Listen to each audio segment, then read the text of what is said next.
നല്ല അടിപൊളി മുറുക്ക് ഉണ്ടാക്കാം. കണ്ട മക്കളെ, നമ്മുടെ മുറുക്ക് ഇതാണ്. നമ്മൾ ഉണ്ടാക്കാൻ പോണ മുറുക്ക് കണ്ടില്ലേ?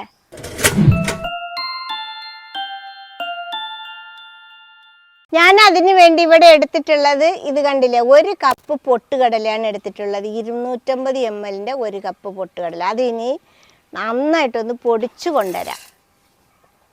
ഇത് കണ്ടില്ലേ, ഇതേപോലെ നന്നായിട്ട് പൊടിച്ചെടുത്തിട്ടുണ്ട്. തരി ഒന്നുമില്ല, കണ്ടില്ലേ? ഇനി നമുക്കിതൊന്ന്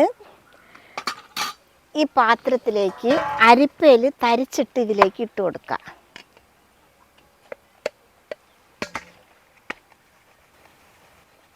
അങ്ങനെ നമ്മുടെ പൊട്ടുകടലയുടെ പൊടിയൊക്കെ തരിച്ചെടുത്തിട്ടുണ്ട്. ഇത് കണ്ടില്ലേ, ഇതാണ് തരി വന്നത്. ഇനി നമുക്ക് വേണ്ടത് 3 കപ്പ് അരിപ്പൊടിയാണ്. അരിപ്പൊടി എടുക്കുമ്പോൾ നല്ല നൈസ് അരിപ്പൊടി വേണം എടുക്കാൻ. നമ്മൾ ഈ പത്തിരിക്കൊക്കെ എടുക്കുമല്ലോ, ആ അരിപ്പൊടി വേണം എടുക്കാൻ കേട്ടോ. നമ്മുടെ അരിപ്പൊടിയിൽ തരി ഒന്നും ഉണ്ടാവാൻ പാടില്ല. തരി ഉണ്ടായാൽ നമ്മൾ മുറുക്ക് ഉണ്ടാക്കുമ്പോൾ പൊരിക്കുമ്പോൾ മുറുക്ക് വിണ്ടു പോകും. അതുകൊണ്ടാണ് തരി ഉണ്ടാവാൻ പാടില്ല പറഞ്ഞത് കേട്ടോ മക്കളെ. നമുക്കിനി ഈ അരിപ്പൊടിയും കൂടി ഒന്ന് തരിച്ചിട്ടെടുക്കാം. കുറേച്ചാ തരിച്ചെടുക്കാം. തരി ഉണ്ടാവില്ല, എന്നാലും നമുക്കൊന്ന് തരിക്കാമല്ലോ. അഥവേ 1-2 തരി ഉണ്ടെങ്കിലോ. ഇത്രയും തരിയേ നമുക്ക് കിട്ടിയുള്ളൂ. നമുക്കിനി പൊട്ടുകടലയുടെ പൊടിയും അരിപ്പൊടിയും പാടെ മിക്സാക്കി എടുക്കാം. നന്നായിട്ട് മിക്സാക്കാം. ഇത് കണ്ടോ, നമ്മൾ നന്നായിട്ട് ഇപ്പം മിക്സാക്കിയിട്ടുണ്ട്. നമുക്ക് ഈ അരിപ്പൊടിയിൽ ഇനി ബാക്കിയുള്ള സാധനങ്ങളൊക്കെ ചേർക്കാം. പിന്നെ നമുക്കൊരു ചെറിയ എരിവിന് വേണ്ടിയിട്ട് 1 ടീസ്പൂണ് കാശ്മീർ മുളക് പൊടിയാണ് ഞാൻ ഇട്ട് കൊടുക്കുന്നത് കേട്ടോ. ചെറിയൊരു എരിവ് കിട്ടാനും ഒരു ചെറിയ കളർ കിട്ടാനുമാണ് 1 ടീസ്പൂൺ ഇട്ട് കൊടുത്തത് കേട്ടോ. ഇനി നമുക്കൊരു 3/4 ടീസ്പൂണ് അരിമോദകം ഇട്ട് കൊടുക്കാം. അതിനി നമുക്ക് കൈ കൊണ്ടൊന്ന് ഞെരടിയിട്ട് വേണം ഇട്ട് കൊടുക്കാൻ. ഇങ്ങനെ നന്നായിട്ടൊന്ന് ഞെരടിയിട്ട് ഇട്ട് കൊടുക്കുക. ഇനി നമുക്കൊരു 1/4 ടീസ്പൂണ് കായത്തിൻ്റെ പൊടിയും കൂടി ഇട്ട് കൊടുക്കാം. ഇനി നമുക്കിതിൽ പാകത്തിനുള്ള ഉപ്പിട്ട് കൊടുക്കാം. ഇനി നമുക്കിത് എല്ലാം പാടായിട്ടൊന്ന് മിക്സാക്കാം.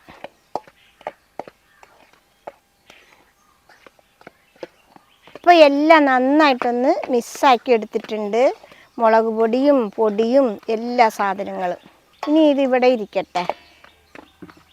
നമ്മൾ ഈ പൊടി കുഴയ്ക്കുന്നത് ചൂടുള്ള വെള്ളത്തിലാണ് കുഴയ്ക്കേണ്ടത്. ഞാനിവിടെ എടുത്തിട്ടുള്ളത് 4 കപ്പ് വെള്ളമാണ് എടുത്തിട്ടുള്ളത്. അതൊന്ന് നമുക്ക് ചൂടാക്കി എടുക്കാം. അങ്ങനെ നമ്മുടെ വെള്ളം നന്നായിട്ട് ഇത് കണ്ടില്ലേ, തിളച്ച് വന്നിട്ടുണ്ട്. ഇനി നമുക്ക് വെള്ളം ഇറക്കി വെക്കാം. നമുക്ക് ഇതിലേക്ക് കുറേശ്ശെ വെള്ളം ഒഴിച്ചിട്ടൊന്ന് കിണ്ടി കൊടുക്കാം. അതേപോലെ വെള്ളം ഒഴിച്ചിട്ട് ഇങ്ങനെ നന്നായിട്ട് കിണ്ടി ഇളക്കി കൊടുക്കാം.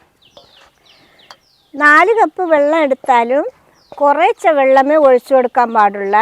അതെന്താണെന്ന് ചോദിച്ചാൽ മാവിൻ്റെ അരിയുടെ പൊടി അനുസരിച്ച് വെള്ളം കൂടുതലും കുറവൊക്കെ ഉണ്ടാവും. അതുകൊണ്ടാണ് കുറേശ്ശെ ഒഴിച്ചു കൊടുക്കണം പറയുന്നത്. ഇതിനി ഒന്ന് ചൂടാറിട്ട് എന്നിട്ട് നമുക്ക് കൈ കൊണ്ട് കുഴയ്ക്കാം. ഇതിപ്പോൾ കുറച്ച് ചൂടാറിയിട്ടുണ്ട്. ചെറിയ ചൂട് വേണം കേട്ടോ. ഇനി നമുക്ക് കൈ കൊണ്ടൊന്ന് കുഴച്ചെടുക്കാം. ഇത് നമ്മളെ മാവ് 5 മിനിറ്റ് നന്നായിട്ട് കുഴയ്ക്കണം കേട്ടോ മക്കളെ. അത് എങ്ങനെ കുഴയ്ക്കണം ചോദിച്ചാൽ, നമ്മൾ പത്തിരി നൂൽപ്പിട്ടിനൊക്കെ കുറച്ച് കട്ടിയിലല്ലേ കുഴയ്ക്കുക.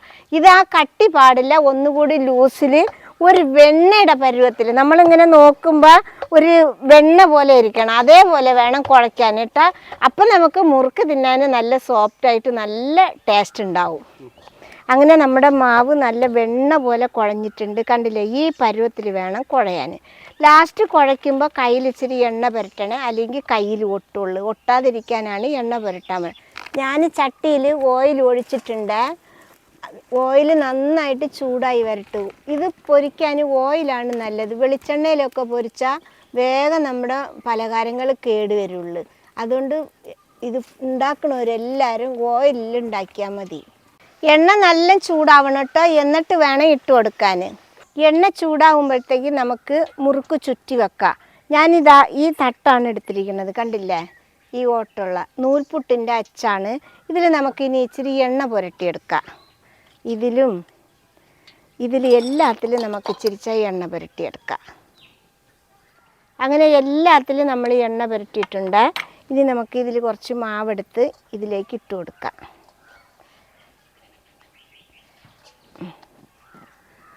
ഇങ്ങനെ ഉരുട്ടിയിട്ട് ഇതിലേക്ക് ഇട്ട് കൊടുക്കുക. ഇട്ട് കൊടുത്തിട്ട് ഉള്ളിലിങ്ങനെ നന്നായിട്ട് നെക്കി കൊടുക്കുക. ഇതിങ്ങനെ മാവൊക്കെ ഇട്ട് നല്ല സെറ്റാക്കിയിട്ടുണ്ട്. ഇനി നമുക്കിത് പിഴിഞ്ഞ് നോക്കിയിട്ട് വരുന്നുണ്ടോ എന്ന് നോക്കാം. കറക്റ്റായിട്ട് കിട്ടുന്നുണ്ടോ എന്ന് നമുക്ക് നോക്കാം. കറക്റ്റായി കിട്ടുന്നുണ്ട് കേട്ടോ. ഇനി നമുക്ക് എണ്ണ പുരട്ടിയ ഇലയിൽ മുറുക്ക് ഇങ്ങനെ ചുറ്റിയെടുക്കാം. ഇങ്ങനെ പതുക്കെ നോക്കി നോക്കി ചുറ്റണം.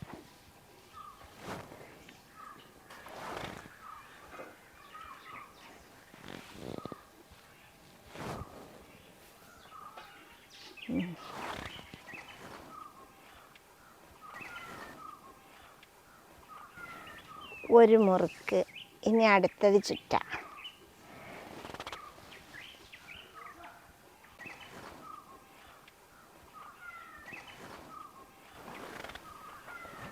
രണ്ട് മുറുക്ക് നമ്മൾ ചുറ്റി.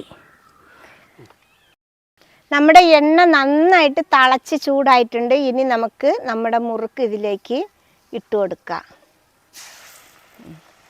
1 2 3. ഇതിപ്പോൾ ഞാനിതിൽ 3 എണ്ണം ഇട്ട് കൊടുത്തിട്ടുണ്ട്. നമ്മൾ ഇട്ട ഉടനെ ഇളക്കരുത്. മറ്റേ ഭാഗം ഒന്ന് വെന്തതിന് ശേഷം വേണം ഇളക്കി കൊടുക്കാൻ കേട്ടോ മക്കളെ. ഇനി നമുക്കിത് നന്നായിട്ട് കത്തിച്ചൊന്ന് ചെറുതായിട്ട് വെന്ത് വരട്ടെ. ഇനി നമുക്കിതൊന്ന് തിരിച്ചിട്ട് കൊടുക്കാം. ഇപ്പോൾ കണ്ടില്ലേ ഇങ്ങനെ ആയിട്ടുണ്ട്. 4 എണ്ണം ഇടാൻ പറ്റും കേട്ടോ. ഇതങ്ങനെ നന്നായിട്ട് മുരിഞ്ഞ് വരട്ടെ, കറുമുറാന്ന് വരട്ടെ. അതുവരെ നമുക്ക് കത്തിച്ചു കൊടുക്കാം. ഇപ്പോൾ ഇത് കളറൊക്കെ മാറിയിട്ടുണ്ട് കണ്ടില്ലേ. 2 വശവും ഒരേ കളറായിട്ടുണ്ട്. ഇതിപ്പം മുരിഞ്ഞ് വന്നിട്ടുണ്ട്. നമുക്കിനി ഇത് എടുക്കാം.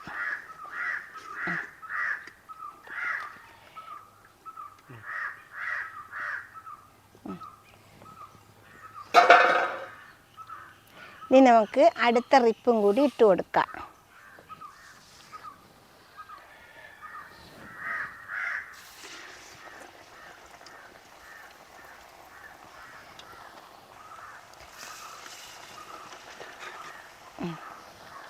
ഇതേപോലെ നമുക്ക് എല്ലാതും പൊരിച്ചെടുക്കാം. അങ്ങനെ നമ്മുടെ എല്ലാ മുറുക്കും കറുമുറ മൊരിച്ചെടുത്തിട്ടുണ്ട്. കണ്ടില്ലേ മക്കളെ, നമ്മുടെ മുറുക്കൊക്കെ ഉണ്ടാക്കൽ കഴിഞ്ഞാൽ കണ്ടില്ലേ, ഇതിൻ്റെ ഓള് കണ്ടില്ലേ. അത് നമ്മൾ കുഴയ്ക്കുന്നതിൻ്റെ സ്റ്റൈലിലാണ് ഈ ഓളൊക്കെ വരിക. അപ്പോൾ ഉള്ളിൽ പൊള്ളച്ചിട്ട് വന്നിട്ടാണ് ഈ ഓള് വരുന്നത്. നല്ല കറുമുറായിട്ട് ഭയങ്കര ടേസ്റ്റാണ് കഴിക്കാൻ കേട്ടോ.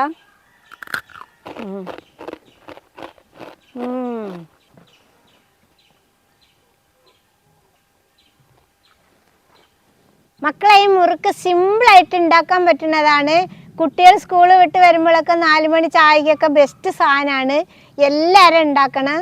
ഇഷ്ടപ്പെട്ട സബ്സ്ക്രൈബ് ചെയ്യുക, ലൈക്ക് ചെയ്യുക, കമൻറ്റ് ചെയ്യുക, ഷെയർ ചെയ്യുക, ഫോളോ ചെയ്യാനും കൂടി മറക്കരുതേ മക്കളെ.